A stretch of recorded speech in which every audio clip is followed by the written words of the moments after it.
Gracias, Elimar. Bienvenidos nuevamente a Última Palabra. Mire, sigue caliente el asunto energético. Ustedes dirán, suéltalo, Lúgaro, suéltalo ya. Pero es que son ellos los que no nos sueltan. Hemos estado hablando durante los pasados meses de todas las deficiencias en el servicio. Y yo no se las tengo que contar aquí, usted lo sabe. Usted experimenta los famosos relevos de carga que se han hecho parte del día a día, del pan nuestro de cada día. Pero más allá de las faltas en ese desempeño, también tenemos los altos costos de un servicio que no funciona y se le siguen sumando nuevos costos. Ahora nos dicen que van a revisar esa tarifa base, que Luma, que Genera, que la autoridad han pedido que se dupliquen esos presupuestos. En ese tren, quienes han decidido de alguna forma desconectarse del monstruo del dinosaurio mohoso de la autoridad, pues mira, con un gran sacrificio han puesto sus paneles solares, sus baterías, porque ya no se puede depender de ese sistema. Pero ¿qué nos dicen de repente? Que los de las placas solares van a tener que pagar también por el monstruo mohoso. ¿Y qué nos queda en este proceso? La verdad que a mí me parece absurdo que quien ha pagado quizás el costo más alto de un sistema que no funciona tenga que seguir pagándole ese mismo sistema. Pero más allá de eso, quienes tienen sus placas solares no solamente producen para sus hogares, le exportan energía a la autoridad de igual manera, así que están brindando un servicio. Y ellos dicen, espérate, pero ese servicio que tú me brindas estás usando mis líneas y estás usando mi infraestructura. Claro, estoy usando tu infraestructura desde mi techo hasta el transformador o hasta casa del vecino, donde tú vendes mi energía a un costo mucho más alto de lo que me la estás comprando. Así que al final del día es un nuevo negociazo para la Autoridad de Energía Eléctrica que no le sirve, le hace un flaco servicio a los consumidores y sobre todo a los objetivos, a los famosos objetivos de energía renovable, que ustedes saben por dónde se los han pasado en los pasados años. Pero más allá de eso, ahí no se queda la cosa. ¿Recuerdan el tema de las pensiones de los retirados de la autoridad? Que hemos estado diciendo, primero la gobernadora dijo, yo no voy a subir esa factura para para pagar esas pensiones. Luego nos dijeron hace una semana, es que no tenemos otra opción que hacerlo de esa manera. ¿Y cómo nos engañan ahora? Nos dicen, no se preocupen, que las van a pagar de forma temporera.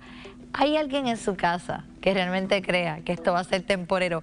¿Hay algo en la aldea que haya sido temporero y no se haya convertido en permanente? Pregúntenle si acaso a los estudiantes en Yauco, que todavía están como reses en vagones después de los terremotos, porque esas iban a ser las escuelas temporeras. Y solamente ustedes recuerden cuántas cosas nos han dicho a lo largo de los años que solamente durarán un ratito, pero acabamos normalizándolas. Y así como normalizamos esas cosas, normalizamos la mediocridad, la incompetencia, la corrupción y el engaño que nos hacen todos los días. Hoy vamos a estar discutiendo estos diferentes temas con los diferentes actores del proceso. Comenzamos con Javier Rúa, director de Política Pública de lo que es la Asociación de Energía Solar y Almacenamiento. Tiene un nombre larguísimo. Y veremos si él sale de aquí con la última palabra.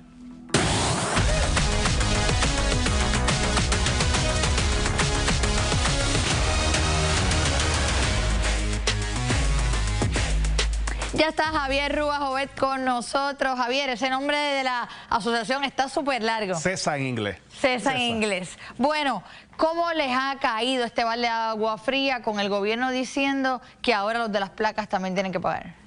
Pues mira, distingo mucho a la directora Zapata, lleva años en la autoridad, pero la realidad es que están equivocados. La medición neta, que es la política que permite que la gente normal en Puerto Rico pueda instalar solar de forma económica, esa política está protegida por ley hasta el 2030. Así que pueden proponer cosas, pero realmente la tarifa está protegida por ley. Ella hizo unas declaraciones, de hecho, tratando de explicar cómo iba a funcionar esto. Me gustaría que pudiésemos escuchar a Mari Carmen Zapata, directora ejecutiva de la autoridad. Ahora tu factura, en vez de llegar con los $4 de gasto del papel, pues ahora te va a llegar $4 más el 25% que no has estado dando. Ella dijo esto y la ciudadanía brincó. De hecho, comenzaron a escribir en las distintas redes sociales. Nosotros llegamos hasta Barceloneta y escuchamos los reclamos de ciudadanos que tienen ahora sus placas solares y se sienten engañados. Y esto es lo que uno de ellos tuvo que decir. La señora Zapata está fuera de foco, totalmente de foco. Y un aumento al simple hecho porque utilizamos la infraestructura de la autoridad, pues considero que ya estamos pagando no solamente los 4 o los $5 que se aporta, sino también los kilovatios que se excede en mi sistema, que la autoridad de seguro lo vende posiblemente hasta otro precio mucho mayor de lo que nosotros recibimos de parte de ellos. La ley vigente actualmente imposibilita que ellos puedan tocar la medición neta. ¿Hasta cuándo estarán protegidas las personas que tienen paneles solares y están utilizando este mecanismo? Mira, el mejor momento para instalar es ahora, porque tú instalas, tienes tu contrato y estás protegido por ley por 20 años. Ahora, si hay un cambio de tarifa, pues entras en la nueva tarifa. Ahora mismo el caso, la ley 10 de 2024, que protege la medición hasta el 2030, fue impugnada por la Junta de Control Fiscal en el Tribunal Federal, pero no se ha movido y hay un compromiso fuertísimo del presidente del Senado de apelar ese caso y litigarlo hasta el final. Así que no vemos a corto plazo un fin de la política y un fin de la... O sea, que la gente con paneles no debe sentir miedo en estos momentos de que esto en efecto va a ocurrir. Siempre hay que estar vigilantes porque los enemigos de la energía solar vienen y aparecen, desaparecen, vuelven a aparecer. Nosotros somos interventores como CESA formales en el caso tarifario, porque aunque no tengan el poder de cambiar la tarifa, pueden hablar cosas que no son y tenemos que rebatirlo. Ahora, el ciudadano habló del tema, y la directora, el tema del costo de infraestructura. El único estudio científico que se ha hecho en Puerto Rico sobre el valor de la medición neta lo hizo una firma experta que se llama Gable, y establecieron que si el costo a la utilidad de medición neta es el costo minorista de luz, 24 chavos kilovatio hora, el beneficio mínimo que los prosumidores, la gente con solar y batería, están enviando a las redes, 33 chavos. O sea, que si acaso ellos les deben a los que tienen y placa. eso es sin incluir un montón de costos indirectos, valores indirectos como salud pública y desarrollo económico. En Puerto Rico, los 1.2 gigawatts de energía solar residencial están ayudando a evitar 25% de los apagones diurnos. Bueno, es que todos los días se habla de la generación temporera, de que tenemos una demanda La que excede única la generación producción. nueva que se ha construido en Puerto Rico es la generación que la gente privadamente ha construido en los últimos, desde después de María. Así es que la autoridad les debe a los de las placas. En lugar de tener que estar cobrando, les deberían incentivar. El único incentivo es la medición neta que permite que la gente normal pueda instalar, porque la gente de carne y hueso, los ricos pueden instalar siempre, pero en Puerto Rico casi 60% de la gente que instala son de clase media para abajo. Javier, gracias por estar aquí y por el trabajo que siguen haciendo. A ti. Bueno, vamos ahora con el licenciado Osvaldo Carlos, que nos honra con su visita. ¿Cómo está usted? Un placer estar contigo. Bueno verle. Igualmente. Bueno, durante las pasadas semanas ya llevamos meses hablando de la generación temporera. Se nos había dicho que se iban a cuadriplicar los apagones y que hacían falta estos 800 megavatios. Se hizo una subasta para ese proceso. Se le otorgó a Power Expectations. El negociado de momento frenó la cosa. Dijo, espérate, 2 años. No, esto era a 18 meses, habían dicho que era la necesidad, pero de momento el negociado quería que fuese a 10. Y ahora brincaron todos los otros proponentes y dijeron, espérate, si vas a cambiar los requisitos, declara la subasta nula. Usted, su compañía, fue quien llevó a cabo esta licitación. Antes de que me hable un poquito de lo que va a pasar con la subasta, ¿cómo es que se delega ese proceso en una compañía de licitar una subasta como esta para que la gente lo entienda? Pues mira, tú sabes que Luma y Genera, ambas tienen compañías relacionadas que están envueltas en procesos.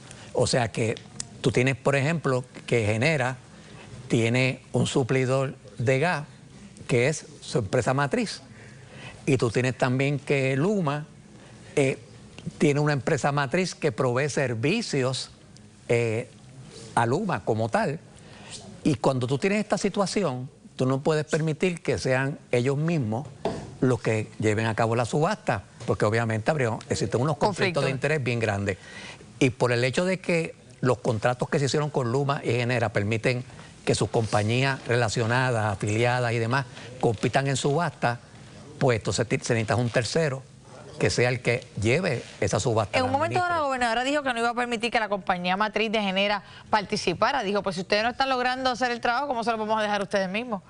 Lo que sucede con el caso de Genera es un caso bien particular, porque nosotros les entregamos el puerto de San Juan, se lo entregamos a New Fortress.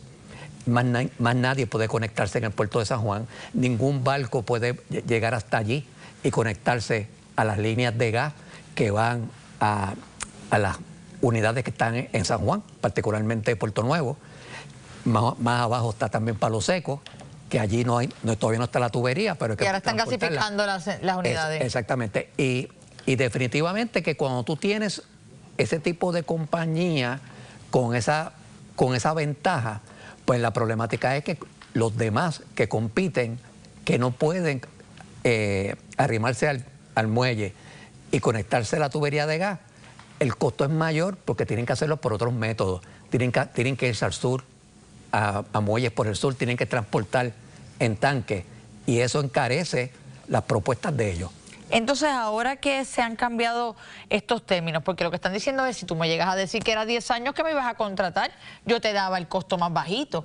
Esta subasta, finalmente, ¿usted cree que se declare nula? Pues mira, tienen razón las personas que están planteando esto, en el sentido de que cambiaron uno de los elementos materiales en la subasta.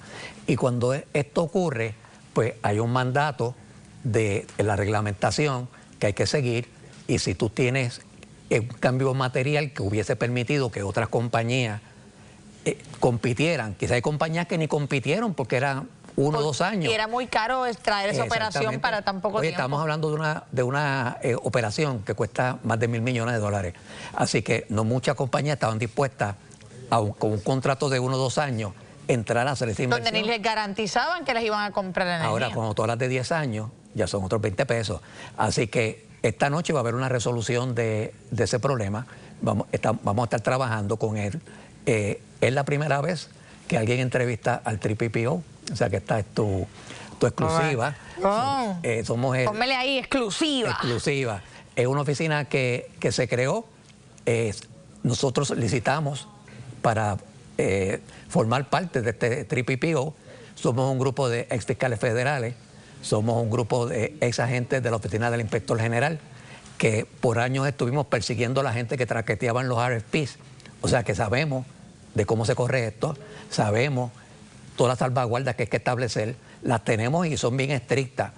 Tan estrictas como que nosotros empezamos el proceso y dentro de nosotros hay un comité independiente que recibe todo el paquete que nosotros les preparamos y ellos de manera independiente son los que evalúan. O sea, que las personas pueden tener en su casa la garantía y la certeza de que esto se va a hacer conforme a derecho y que no va a haber espacio para el traqueteo. Sí, allí no se atiende a nadie, sea cabildero o no sea cabildero, allí no atendemos a nadie.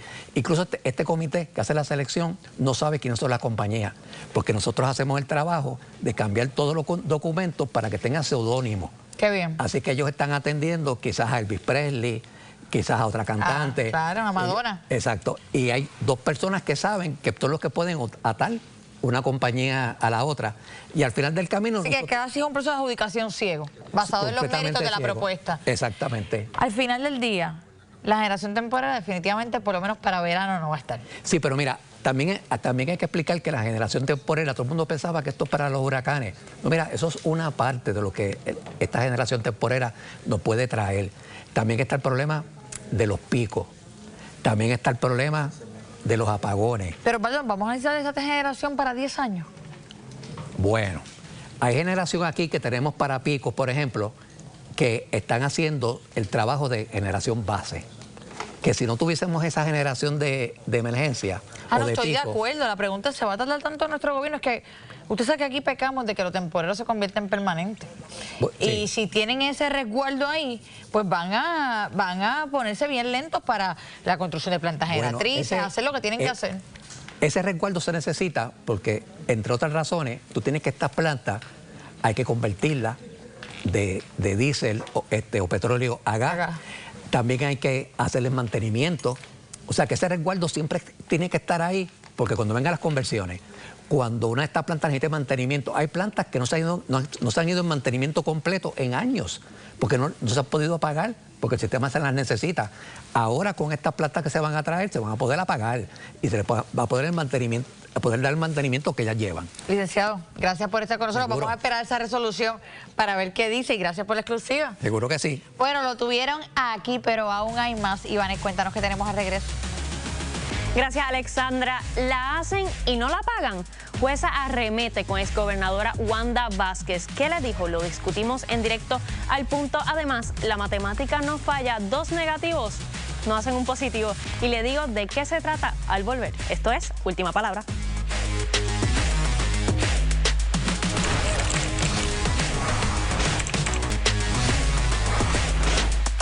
Ya estamos de regreso en Última Palabra y miren, la exgobernadora Wanda Vázquez, de 7 cargos de los que había sido acusada, salió por la puerta ancha, miren, con un solo cargo, y es un cargo por un delito electoral. Como si eso no fuese suficiente para las dichas de la exgobernadora, ella también quería, ¿saben qué?, declararse culpable nada más y nada menos que por videoconferencia, o sea, por Zoom, para no tener ni que llegarle al tribunal.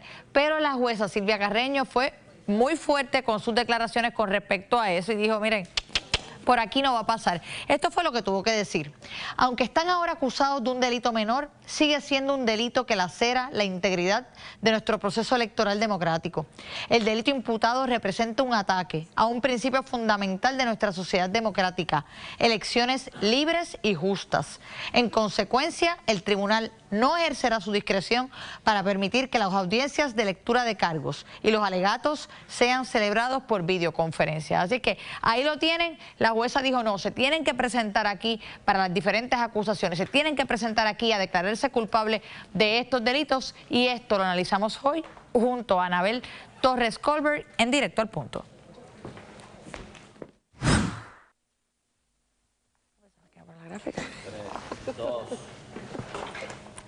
Aquí estamos, miren, por arte de la magia de la televisión. Saludos, Anabel, ¿cómo estás? Saludos, muy bien, ¿y tú? Muy bien, ¿qué te ha parecido esta declaración de la jueza en torno a que Wanda Vázquez tendrá que hacer presencia y declararse culpable? Mira, yo estoy 100% de acuerdo con todo lo que estableció la jueza en esa resolución. Si bien es cierto que por razones electorales, el cambio que hubo a nivel federal, el Departamento de Justicia, como ya sabemos, que de alguna forma le provocó beneficios en todo este caso, tanto a Wanda Vázquez como a los demás coacusados, la realidad es que no deja de ser un asunto sumamente delicado como quiera. Estamos hablando que aun cuando a nivel individual los peores delitos salen del panorama, aquí va a haber como quiera, como uno dice, un first en la política puertorriqueña. Esto va a ser una primera ocasión donde una gobernadora es encontrada culpable de un delito. ¿A que es un delito de menor grado que los demás? Ciertamente, pero no deja de ser un asunto importante para nosotros como país, el efecto que eso tiene en la democracia y el efecto también que tiene de responsabilidad, en este caso de ella, que era la funcionaria pública, con el pueblo.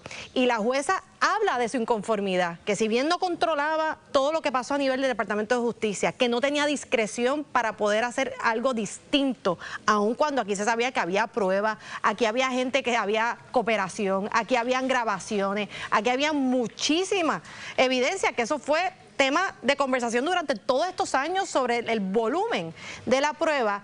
Ella muestra esa frustración de que esto era un caso de verdad, no puedo controlar que ahora sea un asunto mucho de menor impacto, pero que sí usa la discreción, ¿verdad?, para lo que tenía, y eso era para forzar que tuvieran que dar cara, porque como quiera le fallaron al país, porque como quiera va a ser culpable de un delito, y en ese sentido por eso toma la decisión, cosa que yo entiendo la frustración desde su silla, y por eso está tratando de mandar un mensaje que tiene como quiera un impacto y que así se debe reconocer. Yo creo que más allá de la frustración de las juezas, también la frustración de la ciudadanía. Estamos hablando de un caso que se demoró unos 3 años y, como bien dijiste, sumamente voluminoso este caso, que yo creo que en gran medida benefició también a la exgobernadora, al igual que tantas otras circunstancias. Sí, cogió pon, como uno dice. Cogió pon, al igual que tantas otras circunstancias que ocurrieron en el proceso.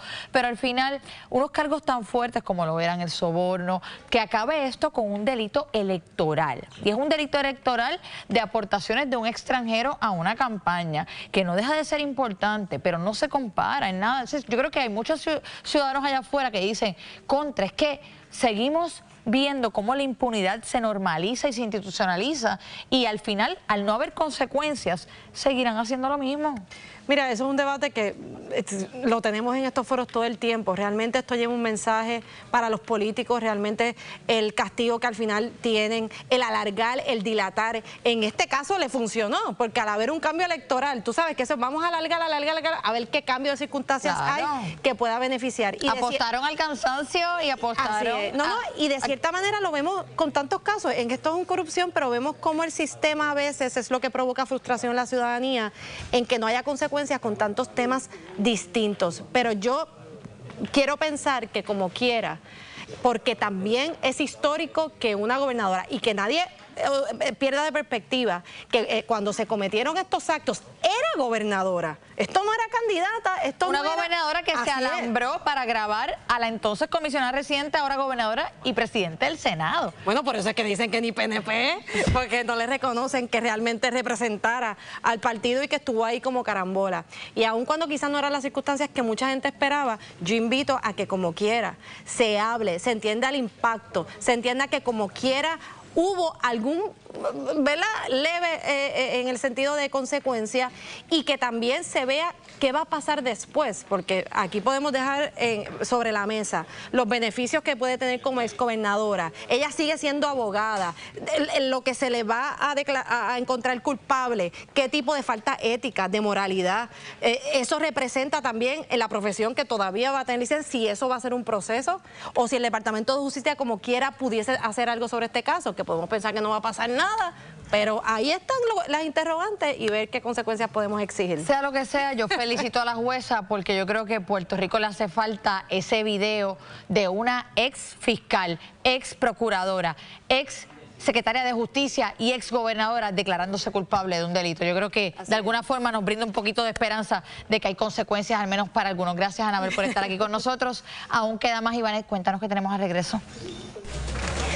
¿Qué sociedad estamos construyendo cuando aplaudimos la violencia? No se retire, que aún queda más de Última Palabra. Pero antes, paso contigo, Alexandra.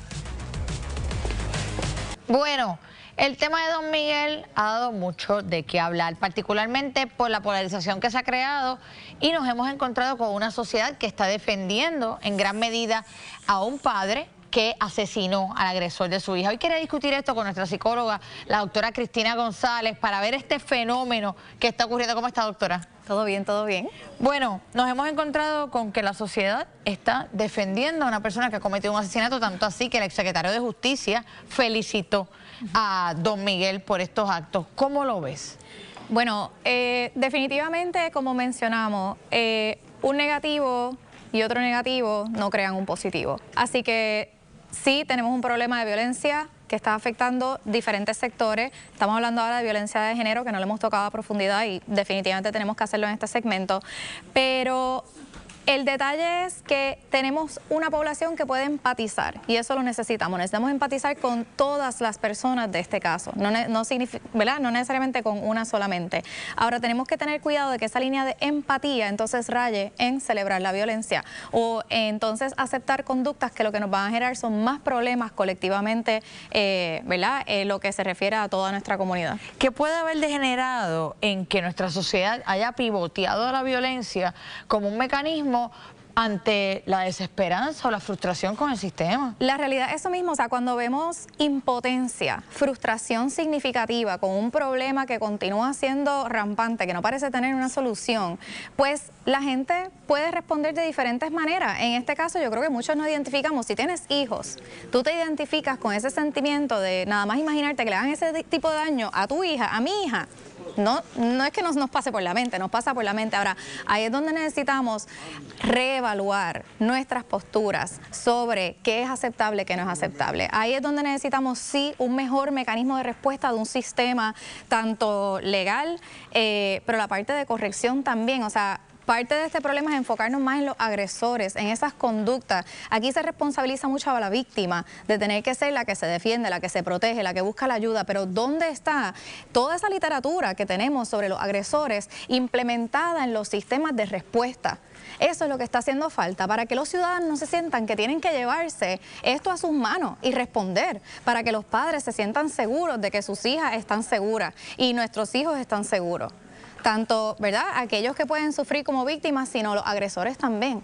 Qué interesante, doctora. Me ha encantado la perspectiva que nos trajo hoy porque revierte lo que llevamos pensando tanto tiempo. Todo el sistema sigue colocando el peso sobre las víctimas de hacer el trabajo, de buscar la orden, de ir a la policía, de ir a los tribunales, pero muy poco estamos haciendo con los agresores y mecanismos de prevención. Gracias por estar aquí con nosotros. Claro que sí. Bueno, ya lo escucharon. Yo creo que sin duda alguna esto es un problema de muchos factores. No lo vamos a resolver de un día para otro.